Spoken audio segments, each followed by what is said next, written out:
50บ่เราเจ็บปูรู้ปู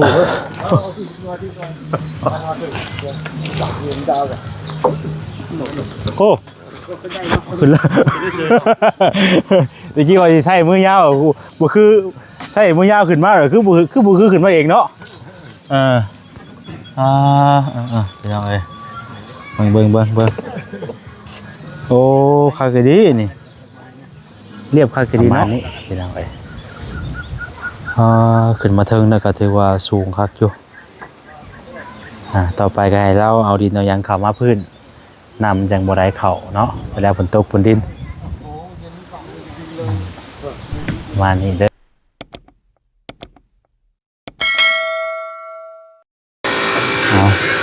มาพ่อกันอีกรอบที่2พี่น้องเอ้ยเนาะกราบสบายดีเด้อสบายดีพ่อแม่พี่น้องเบิดสู่ปู่สู่คนพี่น้องเอ้ยพ่อกับซองบ่อแสนคือเก่าเนาะมาติดตามเบิ่งทางสร้างเพิ่นกำลังเอาไม้เส้นขึ้นบาดนี้พี่น้องเนาะเอาไม้ส้มไม้เส้นขึ้นแล้วบาดนี้พี่น้องเพิ่นก็สิตั้งเส้นนำเลยพี่น้องตั้งเส้น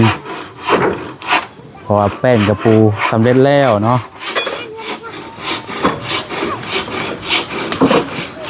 ถือว่าว่องไวหลายคนซอยกันเพิ่นก็พี่น้อง5 คนเนาะซอยกัน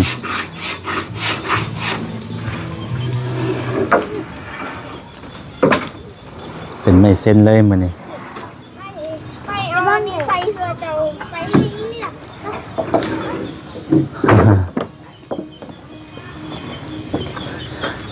อาจารย์ว่าอยากขึ้นร้องเบิ่งบ่อยากขึ้นร้องเบิ่งบ่วะก็ยังตีอยู่เนาะน้องเน่งเนาะยังไม่ได้ทมเสาเนาะ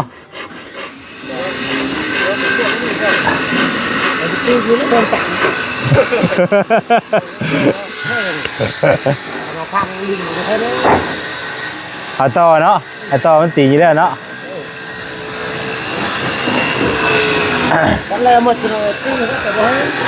มันมีน้ำหนักด้วยเนาะยังทั้งเทิงยังเบาอยู่ทั้งเทิงยังเบาอยู่ดิ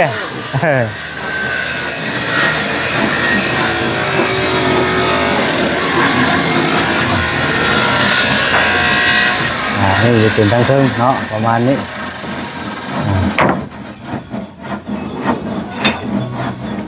เรียกว่าซูงพี่น้อยซูงดีงามเพราะว่าเพื่อนั่นนี่กะฟรีและเพื่อเอาดินยังมาใส่พืชเหมือนกันแต่พอดีเ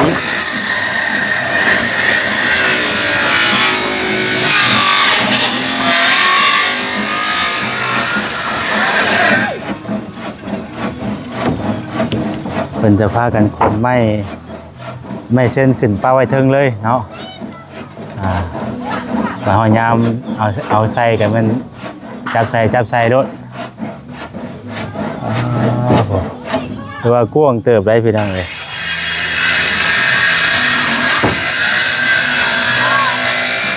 กว้างเติบอยู่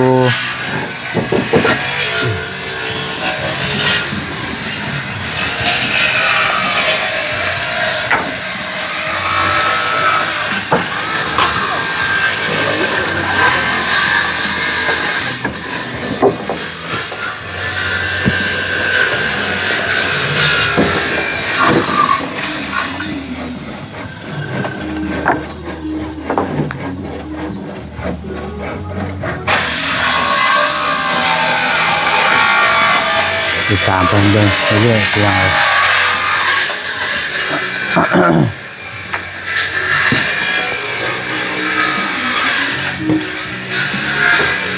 โอ้เสียงเพลงมวนเทเด้เนาะ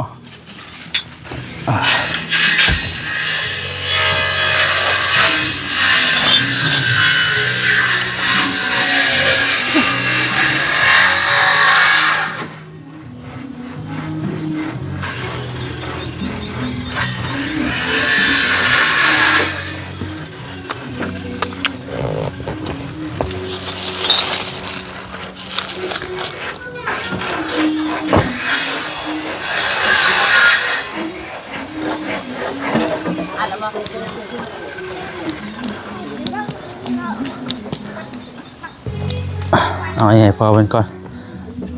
พออ่านเครื่องดื่มนะเด้อเครื่องดื่มเด้อเอาใหญ่กันเด้อเด้อ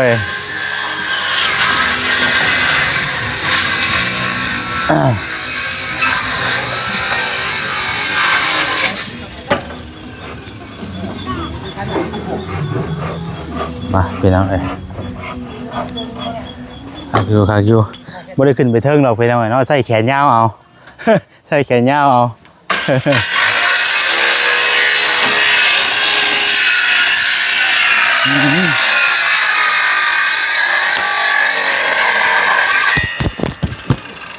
คุณ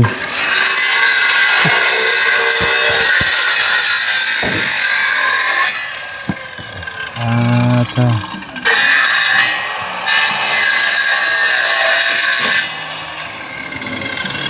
เลื่อยเพิ่นตัวแล้วเลยพี่น้องเอ้ยคือว่าสูงคักเนาะเพื่อนสานวนเพิ่นนี่สูงได้แบบเลยพี่น้องเอ้ย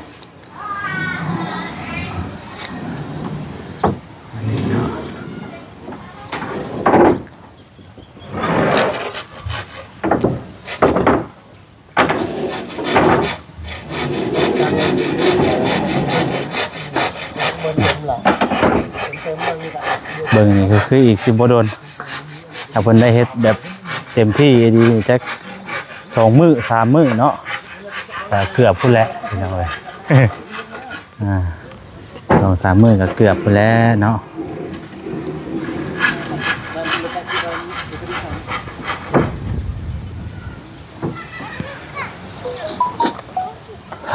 เด้อนี่มัน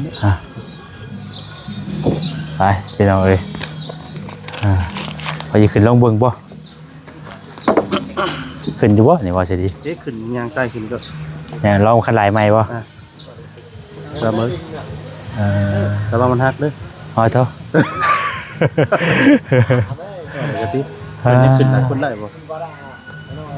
สูงตึบเลยเอาขึ้นไปจากเมตรจากพื้นดินไปหาถึงเบิ่งจังได๋ก็ลองเลยป่ะ2.50 เมตรบ่เราเจ็บปูรู้ปู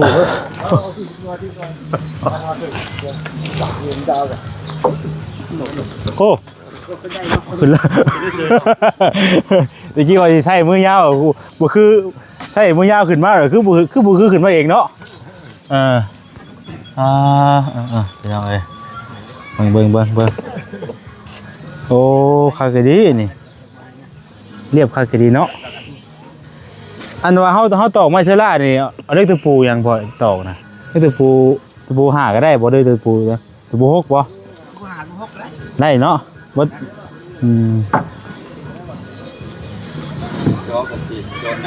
โอ้นี่พี่น้องทางเทิงเนาะมันก็สิเป็นประมาณนี้พอดีอยู่เนาะขึ้นมาเทิงได้กะแบบว่าบ่น้อยบ่ใหญ่พอดีเลยเนาะเพื่อนน้อยเขาเช็คกว้างหลายกับเบิดว่าอันนี้มันสมส่วนกันเด้มันชมสมส่วนมันช่องห้องอะไรเงาพูดมันเมางามไปเลยเหมาะสมแล้วขึ้นมาเทิงกับประมาณนี้พี่น้องเอ้ยอันโป่งเยี่ยมมันนี่คือว่าเขาตั้งขึ้นแล้วกับมันก็สิอยู่ครึ่งประมาณใดบ่พี่เลยตั้งพี่ก็เตือนเนาะถ้าสั้นกับเขาก็ให้มันสูงก่อนก็ได้ให้มันประมาณทดลงมานั่นนึงแต่ว่าเขาบ่ให้มันต่ำสินะบ่ให้มันต่ำในพื้นแต่เขานี่ให้ทั้งเทิงมันเดือนนั่นนึงก็ได้ดอกบ่ให้มันต่ำลุ่มแล้วมันบ่คักเนาะแล้วให้มันนึกขึ้นเทิงเลยก็ได้โย50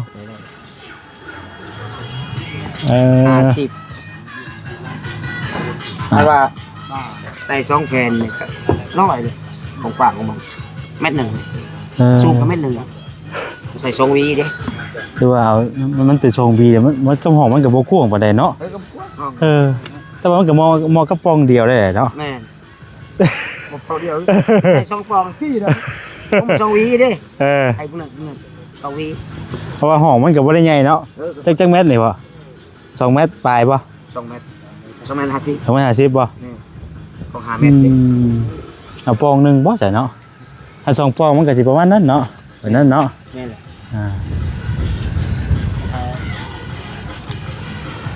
ถ้าว่า2ปองมันก็สิเหลือบ่หลายขอบมันนี่เนาะ บ่หลาย มันโอ้ย ในห้องมันหอมเนาะ บ้านนั้น50เป็นเม็ดหนึงเลย เม็ดหนึงมันก็ตกอยู่เม็ดคูณเม็ดเนาะ แม่น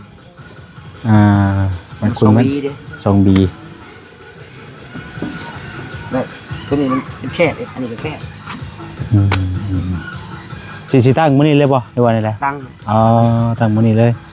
ตั้งทางหัวนี่ก่อนเอาตัวนี้ก่อน เพราะฉะนั้นก็ยังบ่ได้คุยกับแม่เพิ่นไปหน่อยเนาะว่าเอาจักปองอะนะเอาปองเดียวก็ได้แล้วอะเอาปองเดียวก็ได้ดอกเนาะมันก็บ่ได้มันก็สิพอดีกับห้องเลยเด้ บ่มันกองเดียวเนี่ย มันสิพอดีกับห้องเลย เพื่อนห้องน้อย ฮะ เพื่อน5 เมตรเขาเจ้าเฮ็ด2ปออัน2วีนี่ก็มันกว้างอยู่เด้ เมตรเมตรคุณเมตรมันคุณเมตรนี่แหละของบ้านมันก็50นี่เด้มันคุณเมตรนี่ ปองหนึงก็ได้เพราะมีปองเยี่ยมเนาะ แม่นเรือนใหญ่กันใส่2ปองนะ เป็นที่ปองเดียว บ้านหนึงบ้านหนึง บานหนึงก็ได้คือกันมันก็งามอยู่มันก็มีอยู่บานหนึงบานหนึงน่ะมีอยู่ มี นี่ เพราะฉะนั้นเคยมันก็งามอยู่ มันเหมาะกับอันนี้พอดีมัน มันมีเฮือนดังหนึงนะบ่แสนใส่เฮือนใส่ปองหนึงก็ได้พอบ่เป็นหยังดอกมันก็พอดีกันเลยแหละเนาะเพราะว่ากับห้องเฮามันก็บ่ได้กว้างปานใดเนาะ 2 เมตร ตัวนี้เฮาก็ย่าใส่ย่าพุ่นเลยเฮาใส่เฮาชุดพุ่นเลยบ่ได้ว่าได้ไหนวะตัวนี้ใส่ลูกติ่งอ่ะบ่ได้ว่าได้ไหนวะเดี๋ยวเฮาใส่มาเฮาตัวนี้บ่ป่า ใส่มาที่นี่ได้ ตัวนี้มันเป็นลูกติ่งเนาะ อันนี้เป็นลูกติ้ง โดย ไม่ใช่ชุดที่มันงามเลยนี่เป็นลูกติ้งนี่ โดยเอาใส่ย่ามาเฮานี้เนาะ แม่ ใส่ย่ามาเฮานี้ตัวนี้ก็ลูกติ่งเกี่ยวมานี้ตีบันไดแล้วก็ลูกติ่งไปนี้มวยมันสิเป็นในนี้พี่น้องเอ้ยใกล้จะเห็นภาพแล้วบัดนี้เนาะงามฮักอยู่พ่อยไม่นี่มันโมเหี่ยวอีกแล้วบ้านเนาะมันบ่เหี่ยว เพราะว่าไม้มันก็นั่นอยู่นะ เที่ยวกับบ่เป็นไงก็ทำนี่นะ สมัยสิมีมองไปกี่พุ่นลงเนาะเจ็บไรมีมองไปกี่พุ่นลงเลยเนาะ วิ่งเต้นไปเลย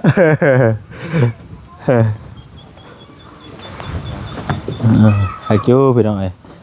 เพราะว่าไม้เป็นก็อันนั้นอยู่ สายเลย คัก เซ็กห้องตัวนี้เรียนไป เอาสิตั้งตัวนี้เลยป่ะ จะเป็นหาเลยจะสักกัน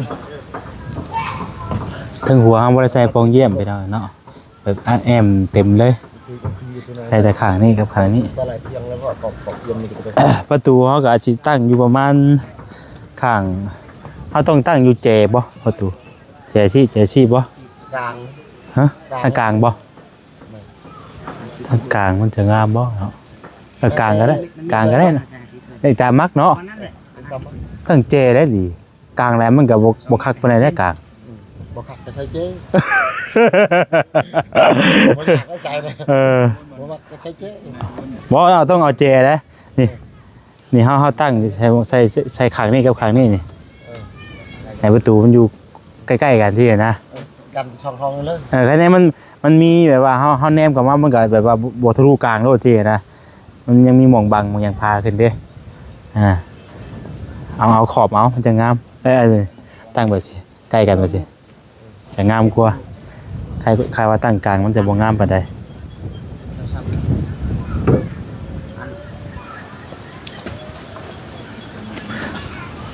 ขันห้อง2ห้องนี่เด้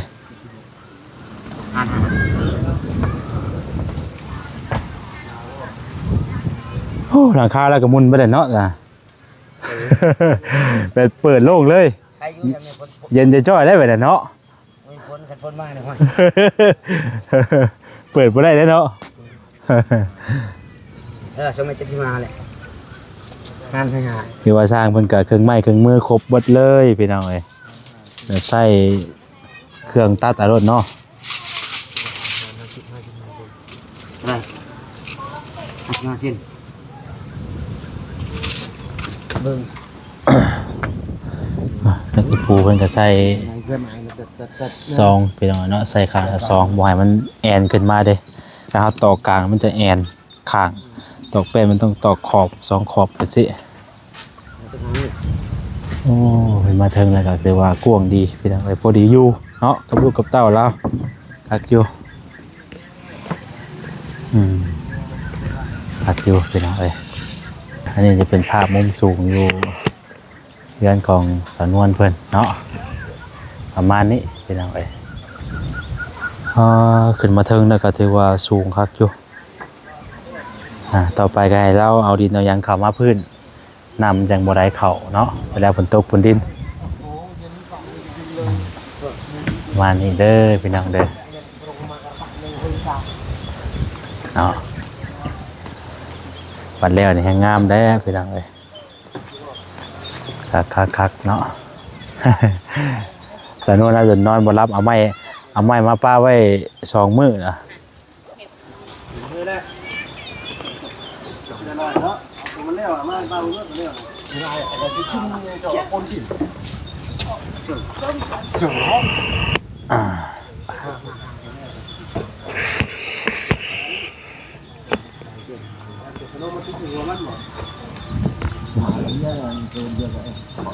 อันนี้จะเป็นเฮาแนวลงไปข้างล่างพี่น้องเอ้ย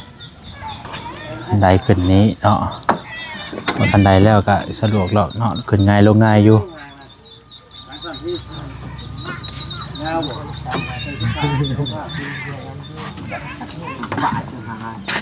ป่า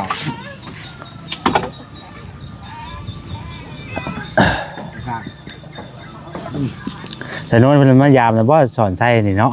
มานอยู่บ่ เรามาแล้ว เรายามแล้วเนาะเราก็สิยามตั้งแต่บ่ได้เนาะ ตัวเล็ก 4เซน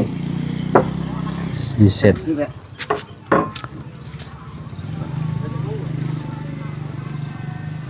ก็เอามาอายุนูตะมีนาทีนี่อะไรจบ มันมีซอกดีเลย ไปเดี๋ยวว่าแซนลงก่อนบัดนี้พี่น้องเอ้ยให้สร้างเพิ่นเฮ็ดเวียกเพิ่นก่อนเนาะ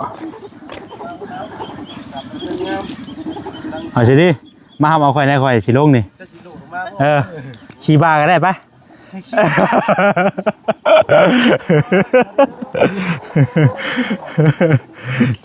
ขึ้นไล่ลงมาได้เนาะ โอ้ยตายพี่น้องเอ้ยขึ้นไล่ลงมาได้เหยียบนี่มาโดเลย โอ้บ่ได้มันไหลเลยเด้เจ้าจะจี้จะก้นข่อยได้เด้บัดเป้าแตกบ่แฮงอ่ะเจ้าบัดสิตื่นน่ะ โอ้ยเนาะ กับบ่ยากหรอกเนาะอันนี้เก่งขาคือสีสั้นล่ะ ขั้นไหลฉุกเฉินเด้นี่น่ะขั้นไหลฉุกเฉินเนาะเพิ่นขั้นไหลฉุกเฉินพี่น้องเอ้ยลงมาฮอดแล้วบาดนี่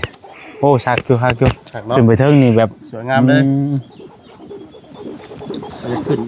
มาเพิ่นประกอบแล้วให้คักขึ้นไปเบิ่งเลยให้ขึ้นกล้าว่าบ่ขึ้นบ่ได้แล้วก็อย่าใช้มือยาวเอาก็ได้ดอก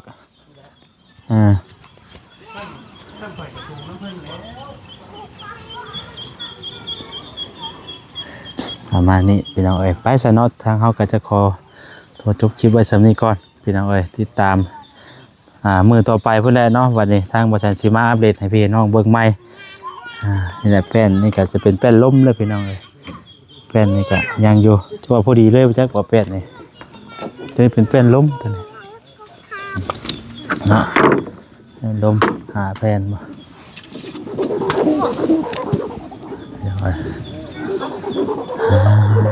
คักอยู่เนาะไปจ้ะสร้างบริษัทจะขอตัวลำลาไปก่อนฝากติดตามตอนต่อไปพี่น้องไอ้น้องบัตรแล้วเห็นแล้วซ่านเพื่อแล้วผิดพลาดประการใดก็ขอโทษขออภัยน้ำกันหลายๆเลยพี่น้องเด้อเนาะ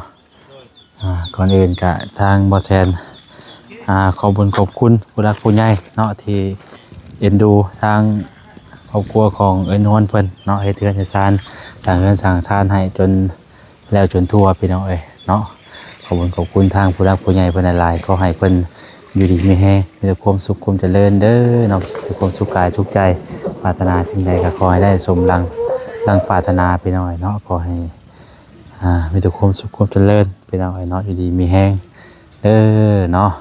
เอาสำหรับวันนี้ลำลาไปก่อนเด้อพี่น้องเด้อสบายดีเนาะ